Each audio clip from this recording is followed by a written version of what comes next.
All right, we back at it. We got Bijan Amir in the building with us, representing. Well, we got to find out what he's representing now. He used to be one of ours. I don't know what he is now, but he was one of ours. Oh, chill, chill, chill, chill. Nah, come on. I'm I'm just I'm playing, man. Canada. I'm Toronto I'm just playing with you, forever. man. I'm just playing with you, man. Yeah, yeah, nah. We're gonna I chop got it you. I up. got you. We're gonna chop it up. A little different. We don't have the usual beats in the background. We just gonna chop it up for a whole hour and just dive deeper into the man behind the music and find out a little bit more about one of Toronto's dopest producers out. He goes by the name of Bijan Amir. If you're not familiar, you're gonna be familiar after this. So let's start it off, man. How's everything been going? I know you've recently relocated to LA. Yeah, so I am technically bi-coastal now, I Right. think as the term goes. And I am in LA. I'm living here. I've been living here since January 20th, so I'm coming up on about 6 months. Wow. And yeah, I've just been out here, like you know, see behind me, just working and like, trying to get stuff shaken out here for sure. Right, right, right. That opens up a whole bunch of questions. Just that alone, because there's so many stories we heard of, not just Toronto, but producers from everywhere who have migrated to LA. And from what I understand, LA is not even LA. LA is kind of like everybody in the world to LA. You know what I mean? You ask everybody where they're from. Oh, I'm from this state. I'm from that state. I'm from this country. I'm from that country. So it's hmm almost like you're just from everywhere, but you just moved to LA. Do you meet a lot of actual native LA people? I meet more people that are not native to LA than people that are native to LA. Wow. Definitely, you definitely do meet people out here um, that are from here, and like I mean, I think it's more common if you're not um, meeting them in a music kind of perspective. Right. If you're going to like the gym or like stuff like that, like you're gonna get a lot of people that are born and raised here, but like the funny thing is like you'll go to a grocery store, like I just had this happen. I was at a grocery store, and it's like Florida license plate, Texas license plate, my Canadian license plate, like California license plate, like right beside each other. Like you see everything, like you Right. you you really see all of it. Okay. Without ruffling any feathers, do you find the LA producers iller than the outer state producers, or the outer state producers iller than No, the LA producers? I'm gonna say this right now, no disrespect to anybody out here, like it's and I'm going to explain to you why that this is, why I feel Okay. that this is the case. But um, especially from people from Toronto, you got to be in Canada in general, especially Toronto. It's very competitive, and for a long time, a lot of people in Toronto were overlooked, and that means a lot of people from Toronto spent a long time getting really good at what they did because they really had to love this shit because they weren't getting any looks, they weren't doing any, like they were really in it because they really loved it, and you had to be the best of the best to really make it out of Toronto, Canada, to come to you could break a Canadian market, but to come to the US is a whole different story. um, People in LA, I've just found at least that some of the people that have been here for a long time or that live here, like were raised here, they kind of lose their swag. Like it's kind of like you here I've just noticed that there's a lot of mediocrity that is accepted and it works. Like for people, like you want to do that, it works. You'll succeed. But in my personal opinion, um, the dopest shit comes out of places where people are overlooked Mm. and where they are forced to have to go harder to get their shit heard. And that's Toronto, and that's always been like the Canadian story. Like even after Drake and the Weekend and one boy one team, like all these guys, like you still have to work twice as hard to get heard because you're not really in the areas where these rooms are, where these artists are, where Right. things are happening. So, anyways, in my opinion, I think the majority of the LA swag comes from outside the state, outside the city, 100%, and it really, it's like a melting pot here. It just all comes together. Right. Right. Do you find that they still represent where they're from, or they feel like they're LA now? Nah, there, there's like I don't think I've met a single person who came from somewhere else that's like, nah, I'm LA now. Like they're always like, nah, I'm Pennsylvania, I'm Connecticut, I'm Jersey, I'm New Right. York, I'm Toronto. You know what I'm saying? Like Right. I'm Atlanta. Like it doesn't matter. I don't think people really claim LA unless they were actually born and raised here. Okay. Okay. what's the climate like as far as hip hop in general? Because I mean, most people feel like they got to go to LA to make it. So I'm gonna Yeah. I mean I've been to LA a few times, but I'm gonna assume there's like 1,000 producers and everybody's just trying to be that guy. So what's it like trying to network with people when everybody's trying to be that guy? Is it because I heard and to add to that, there's a lot of, from what I'm hearing, a lot of phoniness in LA. Like how does that play out in trying to navigate and network and connect when you're not really dealing with the real people? You're dealing with people who are just trying to, shoot the shit, if you can use that term. Yeah. So what I found, it's quite funny. Yes, you are certainly correct that everyone out here is trying to be like the number one, like that person. You know what I'm saying? Like to get the crazy records, to do this and that and the next thing. There is, you know what it is? I don't think it's a lot of fakery out here. I think people are just so caught up in doing so many things that it's like, it's not even about some fake shit, but like they're gonna just chase every opportunity that they can to be that guy, like what you said. So that might mean, you know, being super busy and working on something with this person, working on that. Like I just found that it's not really a fakery thing. It's just that people are trying to get it any way they can. And that means that they're putting their eggs in every basket. And it's just hard to kind of really lock down with one person because they're going to want to be doing this and that and the next thing. And, like it's going to be a lot of things going on. Right. It's really like, but at the same time, it's really collaborative out here because a lot of people are working. Like there is so much access to shit out here. You really don't know who knows who. Like everyone knows someone. Like there's 100 stories like people I've heard that they're like, yo, I just collaborated with this person and then they happen to find themselves in a session with such and such because they were in the next studio over, like they're in the same building in the next studio, or they knew this person because of this and that and the next thing. And it's like, because it's really small, it's a lot of people know each other, so you don't want to be like, nah, I'm not going to work with you because I don't see you have any credits, because it doesn't matter, because that person may know on a personal level or something an artist out here that's going to get big or already is big. Right. And just because literally everyone comes here, it's always something to do here. Like you could always find yourself working on music with someone, without someone.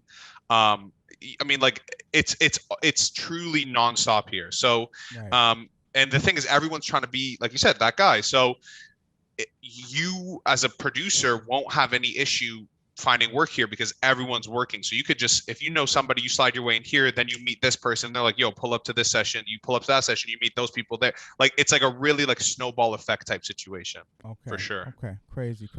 All right, we're gonna get into the stories. People want to hear more about the Ric Flair stuff and all the other stuff, the Party Next Doors, the J-Rock, J. Cole stuff. But let's take it back a bit. Walk us through the process of going from B-Jams to Bijan Amir. That specific time period. What happened and what changed and how did B-Jam come to be? How did Bijan Amir come to be? For those that don't know. So what started when I started making beats, when I started becoming a producer, it was really a situation of me wanting to be. It was kind of like a realization of who I was as a person almost. I started making beats when I was, I want to say 12 years old, I think. It was like maybe I was 11 or 12 years old. And it was when I kind of literally first discovered like rap music. And I'd never listened to music before that. I wasn't really like a big music person. My parents didn't listen to music. Like there was really almost no music in my life before that, casually, whatever. Like I didn't listen. Anyway, so I kind of discovered rap music through, I used to play football pretty competitively back at that age, and a few years after that. And so you meet all kinds of people, playing football and being on a team where you have people come from all parts of, the GTA, and, they have their life stories and they listen to things to get them through those, parts of their lives. I didn't really grow up around that. I didn't grow up around a lot of people in general. My school, elementary school was very small.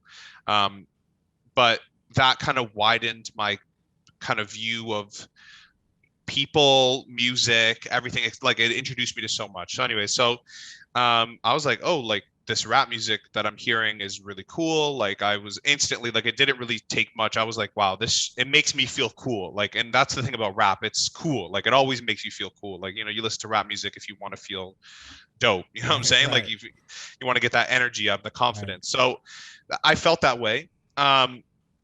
And there was something about the beats that I was listening to. It was Lil Wayne's Project Carter 3. And the way my mind has always worked was always been like super mathematical.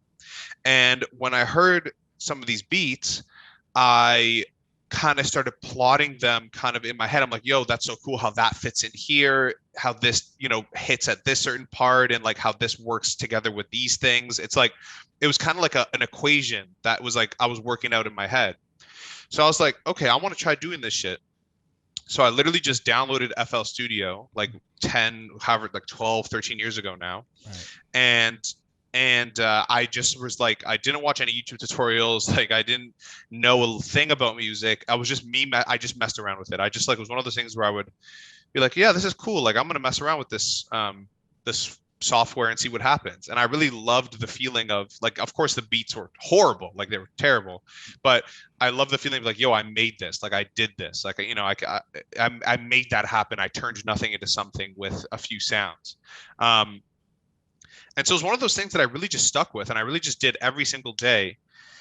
And so I didn't really have like a name or anything. Like I was just, it was just like a super hobby. And then there was a guy at my school in high school that thought my actual name, like my actual name is Bijan, like whatever. He thought it was B-Jams. Like he actually thought that was my name. Okay. And my brother he's so smart. He's, you know, he knows market. Like he's, you know, he's a smart guy. He was like, B-Jams, like you should make that your producer name, like B dash and then music jams, like whatever. And I was like, yeah, 13 years old. I was like, fuck yeah, that's the coolest thing ever. Right. So that's how that came about. And that was kind of just the name I rocked with, whatever.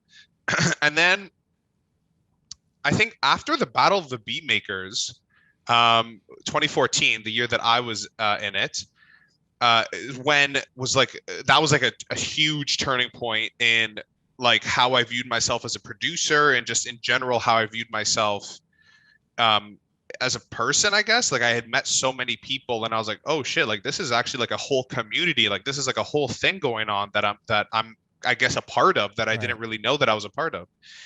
And so I was talking to Jordon Manswell. That's what it was. So Jordon Manswell, who won that year, I connected with him there because we were opponents, and I ended up finding out that we both went to U of T, and he went to the Mississauga campus, and I lived like 2 minutes up the block, and I actually had a class there. So I would see him from time to time at the Mississauga campus, and you know, he'd been doing it for a lot longer than me and more experience, like the whole thing. So he was like, bro, like, and you know, he goes by his real name. Jordon Manswell is his real name. He's like, bro, there's nothing more classic than like just using your real name. And I was like, because he's like, you got a sick name, bro. Like you should use that shit. And I was like, man, you think so? And he was like, yeah. And I was like, okay, well, you know, fuck it, let's do it. So I ended up just switching. I shortened my last name. My last name is a bit longer, but I just shortened it to Bijan Amir because it felt good. And he was like, yeah, bro, like that's just, you know, that's how it, you know, it looks amazing. It sounds good. Like it sounds professional. And I was like, you know what, Jordon, you're absolutely right. So I just kind of rocked off that ever since then. And that's just been what it is. And sometimes it's funny to me because I'm like, I could have chosen a real cool name, like something, you know, like Metro Boomin. Like it sounds sick, you know what I'm saying? But I'm like, I'm happy with my name, and like I think it's cool and it's definitely unique. And everyone I talk to, they're like, yo, it's a sick name. So it's just my self-consciousness being like, you know, my name. Got you. Now, but yeah. Speaking of Metro Boomin, what does Metro Brown mean to you? Metro Brown? Yes, it was the name Trix was calling Metro Boomin throughout the whole battle. Was he? He didn't know. He wasn't familiar with Metro Boomin at the time because he was new. Oh my if you weren't a producer or in the producer community, you might not have been hip to Metro Boomin in 2014. By 2015, 16, legend. But at Yeah. 2014, when we brung him, not everybody knew who he was, and Tricks was one of those people. So for half of the battle, he's calling him Metro Brown. You know what I mean? In front of that is so funny. Yeah. Because he had the name tag right there too, and he had Tricks the was name just right like in front of him. But he wasn't Tricks was like, fuck it. all the Hennessy, he wasn't seeing the name right in front of him. So he was like Metro Brown, Metro Brown. Then finally, somewhere in the middle of it, it dawned on him that it's Metro Boomin. So he tried to like play it off and just kind of slip the Boomin in there. But it's like, bro, this is on. Now it's on YouTube. You know, like millions of people have seen it. But yeah, he's been getting. People went at Tricks a lot because of that. Like, how could this guy not know Metro Boomin's name? And he's on stage with the name right in front of him. But yeah, that's been a story of legend for years. That's hilarious. They come for Tricks so much on those YouTube comments. It's fucking hilarious. That was kind of the crux of it. A lot of it came down to that video where it's like, how are you calling a legend out of his name throughout half of the battle and not knowing who he is? Was kind of crazy to people. But it's crazy to people because definitely like Metro became a legend. I say, yeah, for 15, 16, but like 2017, I think was his biggest year. Right. And so like, that's when a lot of people got hit, but like, yeah, it's like unfathomable before that for Metro to be like less known because he's like, you know, the biggest producer. Right. How did you feel with him being a judge and all the judges for that matter of that year? How was your feeling coming into the battle knowing that that's who the judges were? I feel like I was super lucky because I was hip to Metro, like obviously being a producer, but because I was like super hip on Travis Scott at the time, and Metro did like still to this day one of my favorite Travis Scott songs, Skyfall. He did the song Back for him. Like he had been working with Travis a lot, and you know a few other songs as well. He was doing Thug and whatever, but Metro was someone that I had certainly been looking up to, so that was incredible for me. Joel Ortiz, incredible as well. They had just put out a song that year, I think, that Cardiac produced that I was really, I forget the name of the song, but that I was loving. So that was like, that was cool as hell. And Sunny Digital was incredible as well. Like I loved the work that he was doing with Future, like Same Damn Time and like, you know, Racks on Racks, all that kind of stuff with YC, I believe the artist was, but Can't Sleep on Tuesday. Yeah, it was like that was Tuesday. Yes, exactly, with McConan, and that was Metro and Sunny. Right. Yeah, so like it was just all those kind of things. So I was like, okay, this is like an awesome lineup, and I was mad excited. Like it was awesome for me to meet those guys for sure. People I'd looked up to. Right. Now, for producers that don't know, this will probably be the story they really need to hear to understand the process of how this music thing works.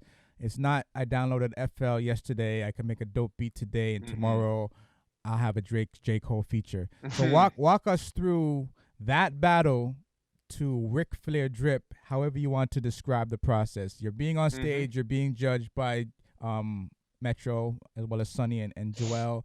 You don't win the battle, but somehow, 4 years later, Ric Flair drip comes out. So kind of walk people who ain't familiar with the story, how does that work? What's the process like from being on stage to that happening? Cool. So I've always said this to people that ask me this question. It's the battle aspect of a beat battle, especially Battle of the Beatmakers, is 50% or maybe even less. Actually, it's definitely less about how well you perform in the actual battle. The most important thing for for those events is networking. The networking aspect of the Battle of the Beatmakers is like it's almost unparalleled in terms of the producer community. Like I've never been in a room with that many fire producers, you know, people, A&Rs, like whoever was there, just industry people, you know, just looking to support each other, looking to, you know, see, you know, meet the next wave of producer, whatever it may be. My particular story was I was eliminated in the first round of the actual battle. Like I didn't make it past the Jordon Manswell. Like I got, you know, stuck with him, who's incredible. And he slapped me in the first round. Actually, he didn't slap me. It was pretty close, but whatever. I lost in the first round, but because of that, that's when I actually met Metro. That's when I met Sunny Digital. I met Joel. I met all the other producers on that stage, which a lot of them I actually still talk to all these years later. Mark Major, Eastbound, I met that night. Jordon, Manswell, I met that night. Little sister, like so many people I'd met that night. Metro came about because I said to him, and you can see this in the video on stage. I'm like, "Yo, bro, you're a big inspiration to me. Like, I really fuck with the work that you do, especially with Travis." Da da da da. And then you can see me in the video, like dap him up. That's what I was saying to him. I was like, "Yo, I really look up to you." That's what I said. And he's like, "Yo, respects. Like, appreciate that. Whatever." The next day after the battle, there was like the post battle kind of hang or whatever it was. I saw Metro again there. I just said hi. Like, I was like, "Yo, thanks for coming through again. Like, it was really cool of you to come to to Toronto and the city and all that kind of stuff." And he was like, "Yo, appreciate that. Da da da." I didn't get his contact that night or that day. I was like still kind of new, and I was like, should I not? The answer, first of all, is yes. The worst you're going to hear is a no. So you might as well just go and try and be like, "Yo, let me grab your email. Let me grab your phone number," like something like, "I want to send you some shit. Like, let's connect." But like, also don't just run up to someone and be like, "Yo, let me grab your number." Like, be like, "Yo, Metro, I'm a big fan of this shit that you did with Travis." Like, show that you actually are not talking to them because of the clout, but you're actually talking to them because like you respect them. I think that's a big thing that a lot of people confuse. Or like they don't do. Like, it's really important. It really helps if you're like, "Yo, I really fuck with this work that you did. Like, I would love to connect and do something else." Anyways, I didn't do that. I was just like, I was scared. Like, he was so like, I was almost starstruck almost. So didn't say anything. I tweeted him after the battle. I was like, "Yo, Metro, thanks for coming through again to Toronto. Awesome. Great meeting you." And he was like, "Yo, you're fire, bro. Keep it up." So that was 2014. 2015, I honestly don't remember how, but I got his email at the time, like his old email from someone that was working with him or something. And I just shot him an email. I was like, "Metro, I don't know if you remember me. I was a participant at the Battle of the Beatmakers that you judged. This was the name I went by. Like, and I attached like 3 beats or something. I was like, 'Yo, this is the kind of stuff I'm working on. I would love to connect with you.'" And I don't think he even responded to the email. He just followed me. I was at work. I remember I was working at Sport Check, and I just got the notification Metro Boomin like followed you back on Twitter, and I was like, "Yo, fire." So I DM'd him. I was like, "Metro, appreciate the follow. Like, I've been looking up to you, so that means a lot." And I just kind of approached it as a personal, like on a personal tip, as opposed to a like, "Yo, let's work. Like, it was very much like, "Yo, so how you doing? Like, what have you been up to? Like, I saw that you did this song. I really fuck with this. Like, that shit was super hard." Like, nothing about us working at all. And we had like a whole last conversation. He was like, "Yo, here's my number. Let's connect." I was like, "Cool." So I got his number. That was in 2015. And so from 2015 to 2017, it would like, if I ever spoke to him, it would just be on some like, "Yo, that just saw your DJ set here, fire. This song that you just produced, I fuck with it. It's crazy. That beat goes hard." Like, and it wasn't like asking, like, I genuinely was fucking with this shit. Like, I wasn't just me being like, "Yo, you're incredible," when I thought that he sucked. Like, I literally thought, like, when I said these things, I was being genuine. Because people know if you're like fucking with them, like people can tell that, especially in person, like they'll know. But yeah, so I was like just building a personal relationship to him, because at the end of the day, like, it's super important to have that with people, just to be good to people, like, just to be a decent human. But also, if you want to look at it from a business perspective, people, if they know you personally, they have a personal relationship with you, it's a lot easier for them to connect to you. So I found that, and I just usually hire rock anyways, just because I also like to get to know people. Like, music is a very personal thing, and if you're trying to make music with someone, I'd rather know you than not. Anyway, so I forget exactly in 2017 how it happened, but I think he was just like, "Yo, why don't you just send me something? Like, send me some stuff to work on," which I never really did. Like, I never sent him anything between that time period to as a like, "Yo, here's some melodies, here's some this and that. Yo, you want to touch this?" Maybe that was stupid of me, maybe not, doesn't matter. But one day I kind of just sat down in my parents' basement and just was like, "I'm gonna make some melodies for Metro." And I sat down. I did 3 melodies that I thought were really sick, and I was like, "Wow, actually, I'm impressed." I impressed myself. And then I did one more. I was like, "I'm tired. I want to go to bed. Let me just do one more quickly, just in case, whatever. Like, I can squeeze one more out." And so I opened up whatever, the keys, the little synth bass and the synth line, and I just played the Ric Flair drip melody. I was like, fuck it, awesome. 4 little ones. The last one is just a little simple thing, whatever. And I sent it to him. And so a week later, I get a text from him. This was in, I want to say July of 2017 or August, but I think it was July. And I get a text while I was in a movie, and I saw when I came out, and I was like, oh shit, Metro texted me. And it was just like a screenshot of him with his like Fruity Loops project with that melody. So like that's all I had. I was like, oh cool, like he made something to that melody. That's fire. Like it's, kind of like an inspiration, to keep doing it, to keep sending him stuff. But at the same time, it was like 2017 and he was touring. He was producing everyone's songs. Like he sold like something like 20 million singles that year, I think. He was like, he literally sold in 2017 like crazy amount of songs. So to me, I was like, yo, he's probably doing 10 beats a day. This one beat is not going to do nothing. Like, but it's mad cool that he's, that he did it and he used it. And so that was about July, early August. I think it was July. September, he came to Toronto on the Bryson Tiller tour, and he was DJing. He opened as a DJ. I saw him in Toronto. He didn't say anything about any, Ric Flair gym, nothing. Like we just hung. We went to the studio after, and he cooked up a little bit, and then he had to fly to his next spot. And like that's honestly, if I may say, like that's part of like why he's so successful. Like came to Toronto, chilled probably a little bit, worked, did his DJ set, did an after party at Soho House, went to the studio after that until like 6 or 7 in the morning, and then went to the airport to his next city. Like did not stop grinding no matter what. Didn't say anything again. And then in October, literally a week before the song came out, like literally 7 days before the song came out, he texted me, he's like, yo, we got one on this Halloween project. And it wasn't announced yet, but Young Nudy had announced that he was dropping a project on Halloween. So I figured Metro produced a song on this Nudy album that we co-produced. And I was like, fire, like that's sick. And I was like, cool, bro. Like what project? He was like, me, Savage, and Offset. And I was like, damn. He's like, yeah, it's gonna be this like surprise project. He's like, send me your tag. I'm gonna put in the song. I was like, damn, real one. So I was at school when he said that. He was like, yo, you got to send me this tag because I'm gonna drop it in the song. And I was like I commuted to U of T, like downtown. I lived in Mississauga. I took the GO train back and forth, and I wasn't done with school. So I was like, damn. So I like got my ass on the train, went home, bounced out. I was like, did you keep it at the BPM? He's like, yep. So I time stretched it perfectly. Like I was like, I'm not having it, leaving anything to chance. So I like bounced this in at 100 BPM, which the song was at. I emailed it to him. I got my ass back on the train, trained back to Toronto, went back to school to like have a meeting with my like group for like the group project that we were doing. And he was like, yeah, perfect, bro. Like worked out. I was like, bless. I was like, can I hear the song? He's like, I'm gonna send it to you when it's finished. And I was like, cool.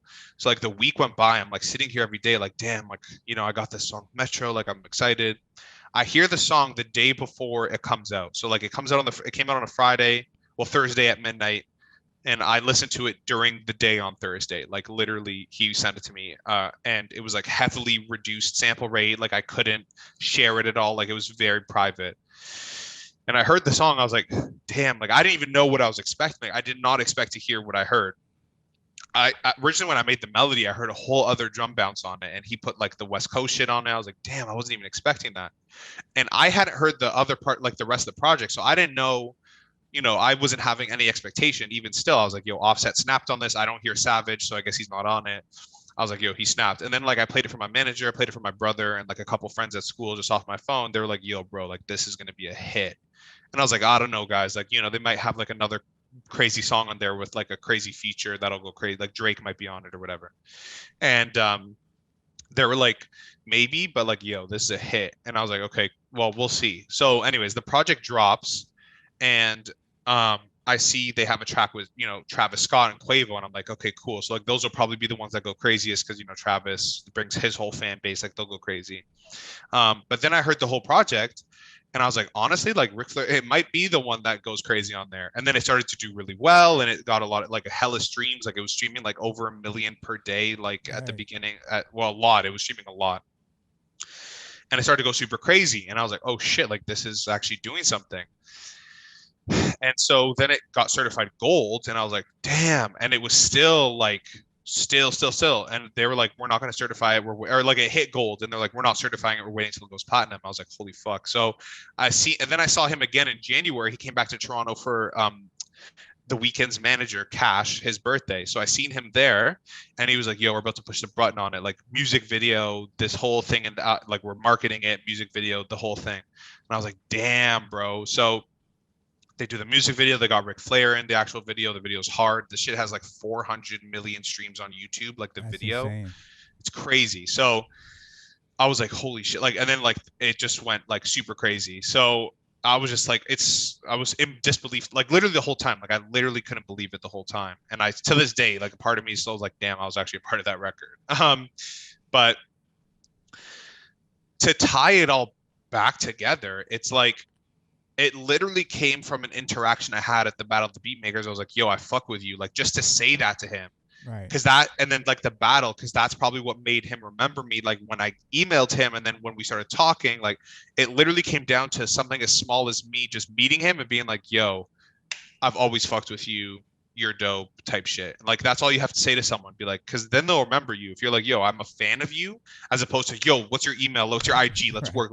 Like I see you're doing something. That's the reason I want to work with you, not because I fuck with you, just because I see you're doing something. Right. So, it was probably just like literally that one thing. And if you even go further back, it was because WondaGurl, who I met in high school, had already won. And she was like, yo, you should like, and I knew her. And she's like, yo, you should sign up for the Battle of the Beatmakers. Like, it's a good way to meet people. And it's just dope. Like, you'd be cool in there. And I was like, you think so? Like, I don't know. Like, I was kind of unsure. And she's like, no, you should do it. And I was like, all right, cool. So I signed up. I was lucky enough to even get selected to do it, to go in to be a competitor. And then having met him was like the catalyst for everything to happen afterwards. So, Right. it's just when you look back, it's a lot of little small things that you don't really think about, turning into something really, really big. So that was incredible. That's crazy. It's a crazy story. And to top it off, I had no idea you went to high school with WondaGurl or that there was a connection there. Yeah. So that's actually how I met WondaGurl is when I went to high school, we had a class together and we met there in grade 9. And she was like, up until that point, obviously, like I didn't know that many people when I was like 12 years old. But I was like the only person I knew that was really in music or making beats even. And then when I got to school, she was making beats already. She was already incredible at that age, like working with I think she was already working with Boy Wonder, like, or they had already met. She was already working with Travis Scott. She did Uptown for him, or like was about to do Uptown. But I remember like hanging with her, and she's like, "Yo, I'm working with this new artist, Travis Scott." Wow. And like him and I have been talking. She was already doing shit with Ryan Leslie, like Redway, like rest in peace Redway. Like she was already doing shit, right? She was already working with those guys, so she was already doing her thing. And like to meet her and to like learn from her a little bit when I hung out with her, and like she kind of advised me on some things and like helped me like with production, was incredible. So that's how I did meet her. Yeah, that's crazy. I'm gonna jump around a bit because I have a lot of different questions from different directions and different angles, so it's not always going to be in a sequential kind of way. Artists that you work with that you sold a beat that you thought was trash, what was that like, if it happened before? Like, you sold a beat, artist wanted it, got a placement, but in your heart of hearts, like, bro, that was like the bottom of my my list, but you wanted it, so you got it. How has that happened, or has that happened before? So a beat that I thought was trash, but they fucked with it, right? Right. Yeah. So I would probably say the only time that's happened was the Lil Wayne record with J-Rock on it. I think that was like the one beat where I was like, really? Like, they want this one? And I remember texting the A&R being like, yo, are you sure? Like, this shit is trash. And he was like, no. He's like, yo, that shit is hard, bro. Like, I don't give a fuck. Like, that shit is hard. Wow. And I was like, are you sure? He was like, nah, like, Wayne loved it. Like, J-Rock's on it now. Like, the whole thing. I was like, damn. Like, which really goes to show you, like, it'd be the shit that you hate or like that you think won't do anything, that somebody's gonna like that shit. You know what I'm saying? Like, right. If the beat is trash to you, there's been times I'm like, nah, this is like a little whatever thing. But like artists that I work with are like, yo, this is perfect for me. And I'm like, Right. okay, word. But anyways, the probably the biggest instance of that is the Lil Wayne record because the beat is so like atonal. Like it basically has no melody. It's like all weirdly tuned and like, the whole thing. And I made the beat like very quickly. I didn't even really finish it. I was like, okay, this is like a whatever little idea because his Wayne's A&R hit me about another artist, and he was like, yo, the guy really likes weird shit, like just mad weird melody vibes. I was like, okay, so I made that beat, and I was like, okay, this might work for this dude. Who cares? Like, I don't know. Like, I'll send it anyways. It can't hurt. It doesn't hurt to send it. Right. And I didn't even hear nothing back until he called me. He's like, yo, that beat actually ended up on Wayne's project and whatever, like J Rock's on it. I was like, damn. So Right. it was definitely a thing. I was like, oh, this is gonna be kind of embarrassing because like a lot of people are gonna rag me for this beat because the shit is like mad atonal and like weird and like whatever. Um, but at the end of the day, like Wayne is the artist, like is the reason I started making beats. So like Mm. regardless of what beat he hopped on, I was like just super grateful that he even got on the beat. You know what I'm Right. saying? So It, um yeah, that was a funny situation. did that change how you produce based on knowing that this is kind of how it works? Because if you come from a battle culture, your first thought is the harder your beat is, the better your beat is, the banging the beat Uh-huh. is, that's the beat you want to submit to artists. But when you're starting to get in the industry and learning that it's kind of reversed how it works, how did that It's change how you produce? exactly. It's actually that's like a thing that I've been like learning and like doing or struggling with almost for like my whole entire time as a producer. Like, Toronto is a city where like you're it's very much you're trying to impress the other people in the city. Like it's very much like look how creative I am and look how fire I am and like it's like kind of like a battle always in the city where it's like places like Atlanta, like they don't care about how hard you are, who you come from. They're like, yeah, whatever. That verse you did hard. Come into the studio with me. Like that. Like they don't care. It's very collaborative. Um, I love Toronto, but there's a lot of people there. It's very much like I got to be better than you, and I got to do this better than you, and I got to have harder beats than you, and my rap's got to be crazier than you, which is great because it breeds amazing talent. But then when you get out to like other cities, I found that all my shit was like super overproduced and like really like complicated and like stuff that like other people in Toronto or other producers would be like, yo, bro, this is hard. But like an artist is like, yo, I can't do nothing on this. Like you did everything already. Like there's no Right. room for me left. Right. Um, and even this year, like I feel like this year I've kind of really kind of found the balance more than any other year, like being here and really engulfed in everything, just seeing how people work. Even though I like been here a lot, but like really just being here, it was like a realization. Um, but yeah, like you can't have that mentality. Like I, I don't want to produce to impress producers. I want to produce to help the artist achieve their vision and do shit that like the listener is gonna like. The listener's not gonna give a fuck if I do like a little if I take a like a shutter click from like this camera here and turn it into a percussion and like make it all crazy. To them that's just a percussion. Like to them that's just a little thing that's doing a rhythm. Like it might be cool and it's a cool story and it would sound good. If it sounds good, it sounds good. But like a lot of times people don't care about all these little details and all these little like breakdowns and like this and like all the crazy shit you would do for a battle. They just want an artist wants some shit that they can hear themselves on and that they can like go for like 5 minutes and like not run out of ideas and just like freestyle a whole thing. And like in order to do that, the beat's got to be simple and it's got to be effective. So like I've realized that, and that's why like now I still do my like thing where like I'll do some creative shit, like some real Toronto shit or like stuff that I find fire. But I'm like, if I'm gonna do some crazy shit on the drums, I gotta make sure the melody is mad simple. And if the melody is really complicated, I'm like the drums just gotta be simple because they're gonna be battling each other, and it's just not gonna work for the artist. Um, and I can't add too much rhythm. I can't add too much percussion because then it's like every fucking space in the song has been taken up and the artist has nowhere to put their voice. So when I'm like producing with an artist helps because they'll be like, nah, reel it in, bro. Like, this, don't add that. I don't need that. Or like, this is perfect or this, that, and the next thing, which I love. But like when I'm sitting here producing, usually I'm like, should I add this? Like, is it really going to do nothing? Does that space need to be filled? Or like, is the artist going to put that there? And I found that like ever since doing that shit that I'm like, this is so simple, like this isn't cool, like whatever. Like I'll pull up and play beats for artists and they're like, yep, that's the one. Yep, load this up because they hear themselves on it. And then like they make the song great. Because at the end of the day, bro, like 95% of music listeners are not listening for the beat, bro. Like they're listening to hear what the artist is going to do. They're listening for the lyrics that the artist is going to sing to them that they can sing back, like the whole thing.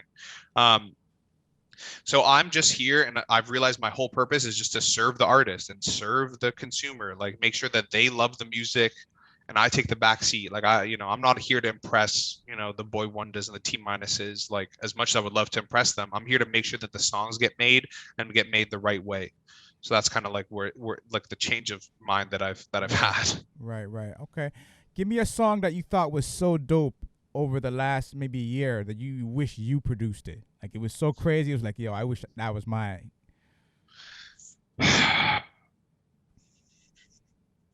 That's a good question. That's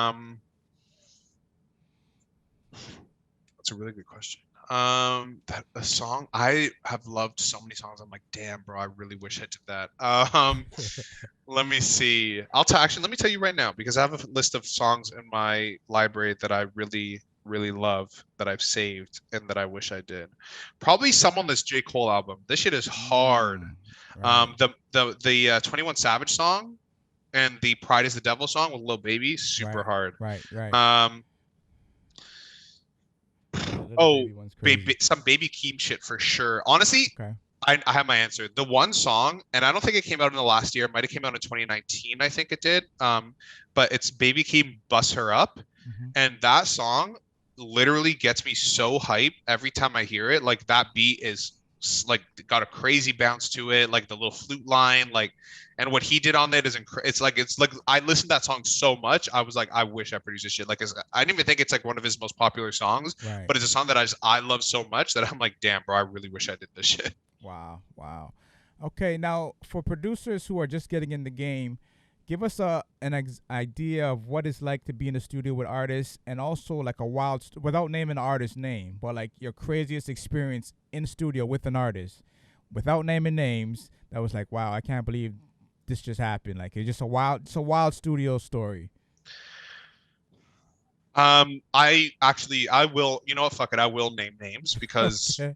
at this point it doesn't really, it's so long and everyone was talking about it, but I went to the Dreamville camp in 2019 in Atlanta Right. where they had like the Revenge of the Dreamer sessions. And that shit was literally insane. Like, imagine high school, because the building was kind of like high school. Um, it was like 8, 9 rooms, like just in a corridor. It's like it very much looked like a school. And just like 300 people, just like there's no schedule, there's no class times, there's no like it's just like everyone is just here and there and the next thing. So I literally saw and met so many crazy people there. Like Chris Bosh was there. Like he makes beats now. So like Chris Bosh was there. The Milwaukee Bucks were there. I met Giannis Antetokounmpo that night. Like, which is incredible. I'm half Greek. He's Greek. Like that was awesome. I remember one time I was standing in the kitchen and like, bro, I'm telling you, there was people everywhere. Like everywhere that you could get a couple speakers on, it was somebody there. Right. And then there was like 5 people with them. So like it was everywhere. Anyway, so I'm standing in the kitchen once and I'm chilling and Akon walks in and Akon comes up and he like literally just like stands beside me and he looks at me and he's like, yo, like swear to God, he's like, yo, bro, this shit is pretty crazy, huh? And I was like, yeah, like what the fuck? And he was like, yeah, man, and just walks away. Like that's literally like that was the whole interaction. Like literally Akon. And I'm like, what? And then on the last day or like the second last day, they had like in the studio, they had like a rehearsal space where like artists could go and rehearse and like get their stage presence down, like the whole thing, like whole ass stage, the whole thing. And they had set up like amps on the stage, like what you would use to perform, but like they had an aux, like they had somehow rigged an aux so that you could plug your laptop in and just like go. And I was like, bet. So they're like, yo, you could work there today, like one of the guys at Dreamville. And I was like, okay, sick. So I'm there and I'm cooking shit all day. I'm like, yo, bro, everyone's going to hear this shit because this is right by the lobby and it's right by Cole's room. And I'm like, yo, everyone's going to hear what I'm doing. I got to do the crazy shit I've ever done in my life. Right. So I was cooking up, like I was going crazy. Like it was hella people there fucking with me. I was like, this is awesome. And it was a moment where, so I see DJ Khaled walk by and he goes to probably to Cole's room because he's probably looking for songs for his album or whatever. And then Swiss Beats walks by And I was like, damn, like Swiss Beats, like come on. I Right. didn't say nothing. I was just like cooking up. I was like, yo, the music's if something's gonna happen, the music's gonna speak for itself. So they walk by. I'm still cooking up. I'm working on this beat. Swiss Beats pops his head back in and he's like, yo, what beat was playing when Khaled was walking through here? And I was like, this one, I think. And I pulled up the beat I was working on when Khaled was walking through. I remember which one it was because it was like just one beat before the one I was working on. And I played it, and he comes up to me. He's like, "Yo, bro, like this shit is fire." Daps me up. He's like, "Yo, fire, bro, like good shit. Like you're gonna need a microphone right here where you're working at, because an artist is gonna hear some shit and gonna want to record. You got to be ready for that." And I was like, "Damn, like you're right, Swizz Beats." So he's like, "Yo, studio, whatever." Like he flagged someone that worked at the studio. He's like, "Yo, get a microphone for this guy here. Like get it all set up for him and all this kind of shit." And I was like, "Oh shit." And so like somebody from the studio brought something like it was literally like the jankiest mic ever, but like they brought it, they set it up in my shit.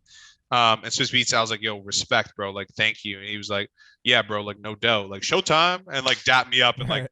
walked out. And I was like, damn, bro, like okay. And it's funny because like 5 minutes later, an artist like Guapdad 4000 walked in and was like, yo, bro, like I had a session with him before, but it didn't really go that well. It was because of a whole bunch of reasons that I thought was me, like I thought I fucked up, but he was like, "Yo, bro, that session was bad because I was going through this and I was really struggling, and like, I didn't have my mind right that day, but like I'm ready, like let's work." And so like I literally played him a beat I had just made. He was like, "Boom, load it up." So I was like, "Fuck, like I'm prepared for this now." So I loaded it up into my Pro Tools. I recorded. He did like a crazy chorus, and he's like, "Yo, I gotta go work on this buddy song. Peace," and like just dipped off. I was like, "Damn, Wow. bro!" Like, so that shit was super crazy. It was just crazy to meet people. I met Jid that day, and we've been in contact ever since. And I've been working, or I've been sending him a bunch of stuff, and he's always seemed mad. Like he's like, "Yo, this is fire." Like he always like is really cool, and every time I see him, it's like super duper love. So that was awesome. I'm a huge fan of his. And then like the last day that I was there, it was the last day of the camp, and everyone was leaving, and I seen J. Cole, and I'm like, damn, bro, like, am I gonna have another one of those moments where like I say something or not? And I was like, fuck it, like the worst I'm gonna hear is a no. So I just pop up to Cole. I'm like, yo, Cole, like I've been looking up to you since I started listening to music. Like, you went to school, you did the whole thing. Like I went to school, like it's always been an inspiration for me. How can I send you some shit? And he's like, yo, let me give you my number. Boom, takes my phone, puts his number in, and just dips. I was like, damn. So, Wow. um, it like that's why like now I'm like you just have to say some shit because like the word Cole could have just been like nah bro, like sorry but I don't really work like that, and I would have been like cool man, like I still fuck with you, like obviously I still fuck with you, but like like I at the end of the day, like whether or not he was into it or not, I'm still a huge J. Cole fan, and that would have been a cool thing for just to me to meet him anyways, which I did. Right. But I got the number, and like so like it what really went through my head at that point was I saw Hit Boy in Toronto when I was like 14 years old. I just started really producing. My shit was not fire, but I just got back from, I was at the airport because I think I went like on a trip with my family. And we were at the airport waiting for a taxi. And I look over and I see Hit Boy. And he was with his posse and shit. And I was like 14. And I was like, should I say something? Should I not? Like, whatever. It's Hit Boy. Like, he's super crazy. Like, he was just doing Watch the Throne, like Paris, like Right. the Kendrick Lamar. Like, he was doing his thing. I was like, damn. And I never said nothing. And I regretted it the whole ride home. And I was like, damn, I really should have said something because it could have been something cool. Like he could have been like, yo, bro, let's, come by, meet me. And like, who knows what would have happened. And so like that was kind of what flashed through my mind when I saw Cole then leaving. I was like, yo, this is it. He's about to be out of here. I'm never gonna see this guy again for, I mean, at least for like a few years. Um, I have to say something. So I just ran up on him. I was like, yo, Cole, like I love your music. You've always been an inspiration for me. Like I want to fuck with you. And he was like, yeah, bro, here's my number. Boom.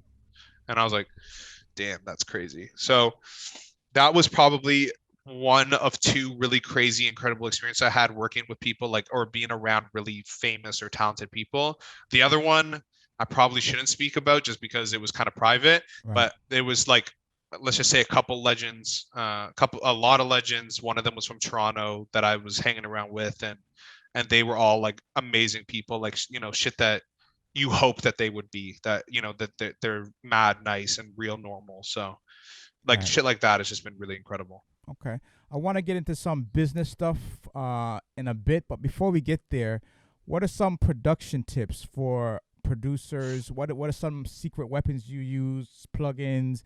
What are some of the things people might not expect you do or use, or how you create or how you get in the zone? Just walk Mhm. people through that your creative process and any other tips you can share with other people. Okay, this works for me, and I've actually spoken to T minus about this, and he kind of like encouraged me to do this. Um,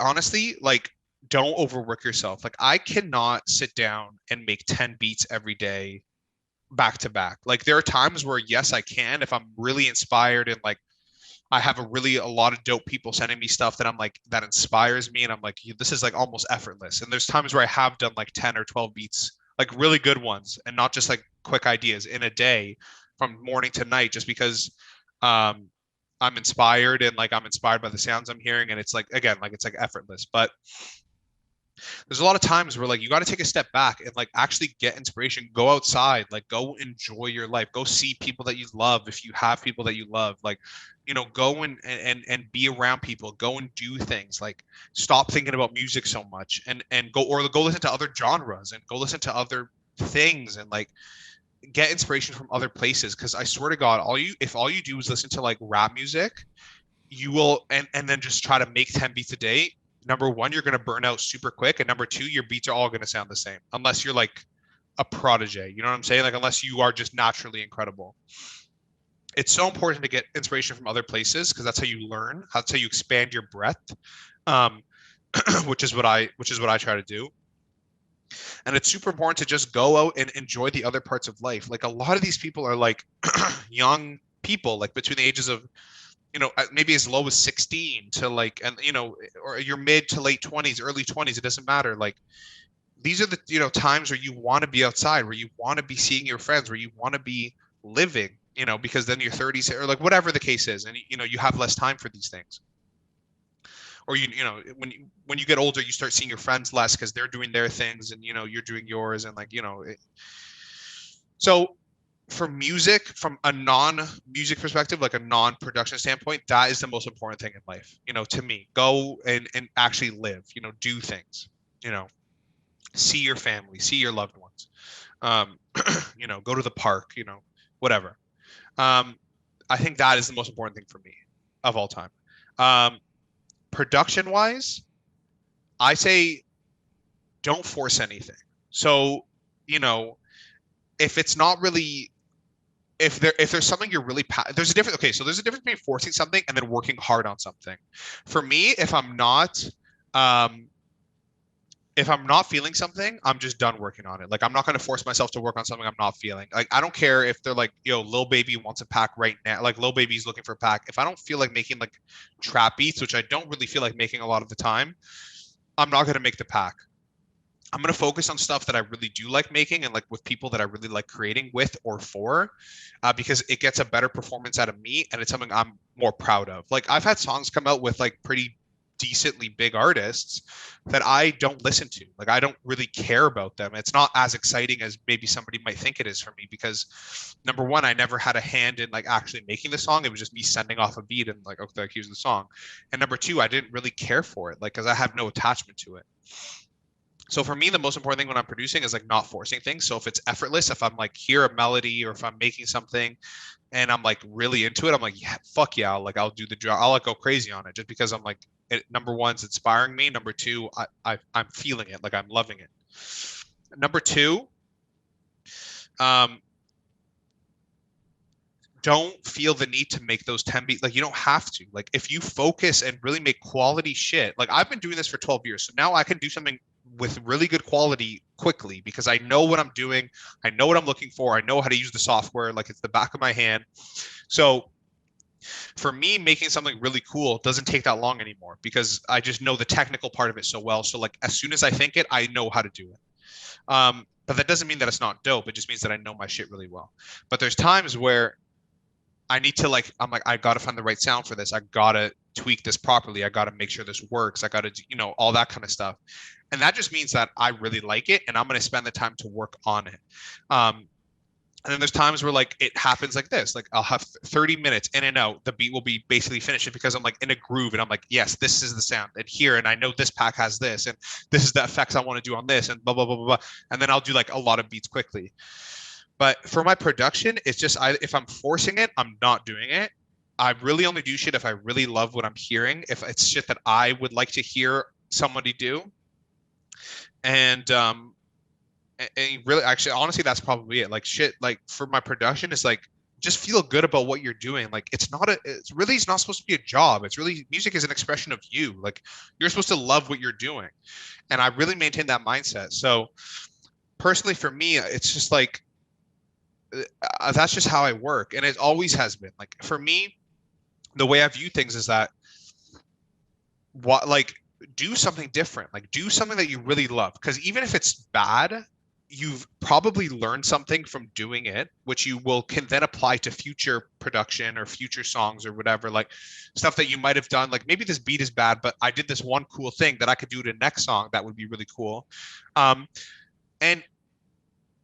it could be like some real experimental shit that could go bad. And if it goes bad, it doesn't matter because it just sits on your hard drive and no one has to listen to it. No one judges you.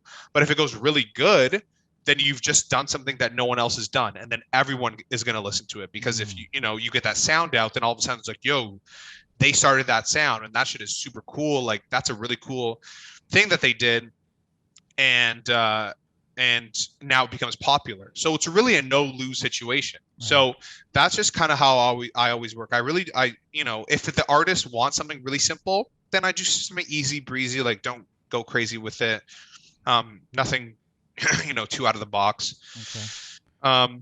But when I'm just making beats on myself, I really just try to be like, okay, let's try to do something a little bit different. Let's try to get some inspiration from elsewhere. Let's do something that I would like to hear an artist go on. And then that's kind of where I rock. Okay. Very briefly, if you had to rewind the clock of time and do this again, is there mistakes you've made along the way that you wish you could do over? See, the funny thing is the answer is you want to say yes, right? But then I think you learn the most from these mistakes, where you're like, oh, I should have done that, because then you do it next time. Then you know for like subsequent times after that. I honestly think that I'm grateful for everything that I've done, mistake or not, because maybe I made a mistake, but maybe it taught me something that I then applied to a future situation. Because no one knows, like I could go back and say, yeah, I would change what I would do here, but then maybe I wouldn't have been prepared for that situation after that, or maybe I wouldn't have learned how to do this or that or whatever from not learning that mistake. So honestly, and like this is no bullshit, like I probably say no. Like I think everything I do has led me up to where I'm at today, and I'm grateful for that. All right. Cool. Let's jump into the business side of it, because this is a lot of an area where a lot of producers stumble. Publishing, many producers are clueless about. They don't know if they need to get a manager. They don't know if they need to do Beatstars, Beatclub, which is the new kid on the block. So they just don't know where to go with it. Like they can make beats, and that's pretty much where they're at. So they don't know about management, publishing, how publishing works, the splits, all that jazz. Is there any insight you could shine on them about that process of, do I need a manager? What does a manager do? Do I need to know about publishing? What does publishing do? What was your journey like, and what could you share for other people who might be trying to go through that? So I think that in terms of, if you're speaking about management, I believe a good man, like you don't want to seek out a manager. I think a manager that is right for you will find you, or you will have crossed paths already, and then like things will work out in that way. I don't believe in the chasing the manager thing, because at the end of the day, the manager works for you, and they should want you to be the best. Like they should believe in you and want to, be you to be the best producer that you can be. And so when you chase someone, you're convincing them to be like, yo, fuck with me because this. Like, it's like you're convincing them. I think the best situation for a manager is for them to already be convinced and be like, yo, you're incredible. I want to manage you. Like, I want to help you because I believe in what you're doing. And it's not because I've come to this person and been like, yo, I think that you can bring a lot of value to me, and let me tell you why. They should be like, yo, I can bring value to you, and I'll tell you why. Because at the end of the day, you're the artist, you're the producer, you're the person that's doing this. So I think that's number one. Don't go chasing managers. They will come when the time is right. Publishing and like the whole business side of things is interesting. So off rip, if you produce a song, the artist should get 50% of the publishing and the producer should get 50% of the publishing. And then so the producer will then split that 50 with co-producers. Excuse me, if that applies. And then such and such. But like that is the general split. I don't care what anyone tells you. Like that is the standard. Master side is a different story because once you've produced a record, and you've given it to the artist, you still own the master recording. So it's like the actual song, you own that still, or at least you own half of it. So if they're doing some bullshit, technically it's within your power to pull that song down. Like if they've put it on Spotify without paying you, or if you've agreed on something, it's within your power to pull that down. So you're not totally powerless until you've like signed an agreement saying, I'm handing over my master side to this artist in exchange for a certain royalty on the master of the song. Like it's like a whole thing that you get into. But yeah, I think like when you negotiate things, don't let somebody tell you that 50-50 isn't standard, because that is the standard. The big people, like everyone, the biggest artist, it's all 50-50, producer side, artist side. The artist splits it with the songwriters and whoever else. Producers split it with the co-producers, and that's the situation. Yeah, go ahead. No, I was gonna say Sunny Digital had a thing a little while back. I don't know if you were following it, but about starting a producers union. So yeah. I guess there's this lingering thought that producers are getting robbed, or they're not getting their just due, or everything is leaning against the producer winning. So what's your take on that? There is a lot of shit out there that like it's it's just not against the producer. It's just that labels don't want to pay people. Like people are greedy. They don't want to give away money, and they want people to just like maybe sometimes get to the point where they're just so fed up of dealing with it, they're just like, fuck it, like I don't care anymore, like whatever, and then they keep the money. The producer union, I'm afraid, in my opinion, I haven't read too much about what he's saying, but I don't think it would work, because you would need every producer to be a part of it, because otherwise a label will just go to somebody that's not in this union, who will work for cheaper because they want the opportunity, like they want the money, and just circumvent this union who's like, no, we're going to get paid such and such per track. We're doing all this. Like the label's going to be like, okay, well, we're just going to go someone that's not in the union, who will take less money, who will do a very similar job or whatever. It'll work for whatever they're doing.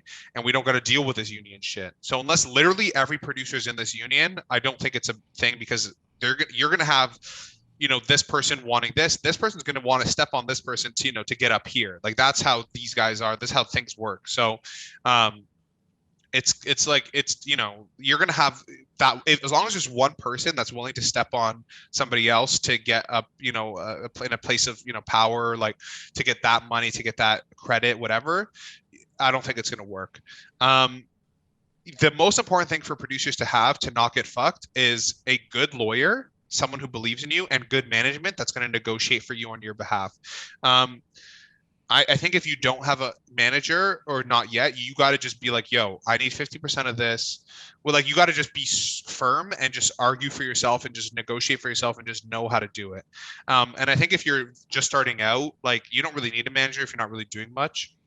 And that's not really your concern, like in terms of like, getting, thrown around and shit, like if you're just starting. But like when you get more into this, if you have a manager and, you're doing a big record, make sure you get a good lawyer to look it over, a good entertainment lawyer who knows what they're talking about, who's going to make sure that you're not getting, fucked, and a good manager that's going to negotiate on your behalf. And then that's really pretty much, or you negotiate if you don't have a manager, and that's pretty much all you can do. And a lot of times, like I found that people will offer like, a shitty deal or whatever the case is, and then as soon as you come back being like, no, these aren't acceptable terms, like we want this and that, they're like, okay, like they're really just seeing if they can get away with it. And as soon as you're like, no, I want this, they're like, all right, fine, like whatever, it's not worth the fight. Right. And then it goes, people like, I don't want to lose my relationship with the artist. I'm like, bro, You know, like half the time, most of the time, the artist doesn't know about any of these negotiations. Like it's not their job. They're there to make the music. They let the lawyers and the managers handle it. So you're not hurting nobody's feelings, you know, unless you're being like super like I want $10,000 and like they're like you have no credits. Like this is one little song. Like it, you know, if you're if you're smart about things, it's no issue at all. Like the artist doesn't even know. So don't worry about the artist's feelings. Get what's yours. It's your career. Take it into your own hands. With that being said, what are 3 artists you haven't worked with that you would like to work with? Travis Scott, no doubt. He's incredible. I've been a fan of him since WondaGurl put me on in grade 9. I would love to do a song with The Weeknd. And now I'm speaking primarily for people that I've never, like I've maybe talked to once and like I don't have any connection with. Because there's a lot of artists that I actually love working with, that I am working with, that we just don't have anything out yet. So like in terms of people that that I don't know, really, I'd probably say Weeknd, Trav, and Baby Keem. Yeah, I love Baby Keem. I love that guy. So I'd say those are 3 because Trav is really creative. I've loved his music. The Weeknd is incredible. Toronto, and Baby Keem is just super fire as well. Right. Who are your 3 favorite producers? That's a tough one. That is a tough one. You can stretch it to 5 if you need to, but let's see if you can do a 3. See if I could do 3. WondaGurl, Pharrell, and Timbaland. Yep, those are my 3. WondaGurl, Pharrell, and Timbaland. Okay, that's the first I've heard those in that order. Okay. The reason that I say that, WondaGurl is maybe a bit biased because I know her and I know she's an incredible person and also a huge inspiration to me making beats, and like just I've always looked up to her, like always. She's incredible. She's one of the greatest producers. Pharrell is one of those people that just gets it. Like he just gets how to make a song. Like he knows when it's not, like when to stop making the beat, when it's done, when the artist goes on it. Like he like, and his grooves are incredible. He gets it. Like he just understands what it means to be a producer. Right. Timbaland is the exact same way, but his style of production is so different because it's so like creative and like, you know, he does like he mixes the pop elements with the hip hop elements so well. And then he also does the rap beats super crazy. Like, like the Potion by Ludacris, like that beat is incredible. Like, you know, stuff like that where I'm just like, you know, stuff that I'm hearing, I'm like, this is timeless, and like, you know, stuff that I will listen to forever. And like Pharrell is one of those people that is like, I love everything he does. I own so much of his clothing, like with Adidas. Like I just one of those guys. I'm like, you are someone that I aspire to be like. Like if I could be a 10th of the person Pharrell is, I'd be happy. Like, you know, so definitely, I'd say definitely those 3 people are my top 3. It was actually easier than I thought it was. Right. All right. Well, we chopped it up here with Bijan Amir. We're gonna sign off. This has been a dope interview. Very thorough. For people who want to know what the journey's been like for him from grade 9 basically up to present, the names changes, his influences, inspirations. Last question, and we out of here. You're from the 6. Today is the 6th month, the 6th day, which is 666. Are you Illuminati or what? Nah, come on. I won't tell. Come on. All right. Hey, come on. All right. We out, man. Appreciate this. I appreciate this for real. Thank you so much. No doubt. Bijan, it's been good. Salute. All the best in LA. All right. Thank you, brother. Appreciate you. Take care. Peace.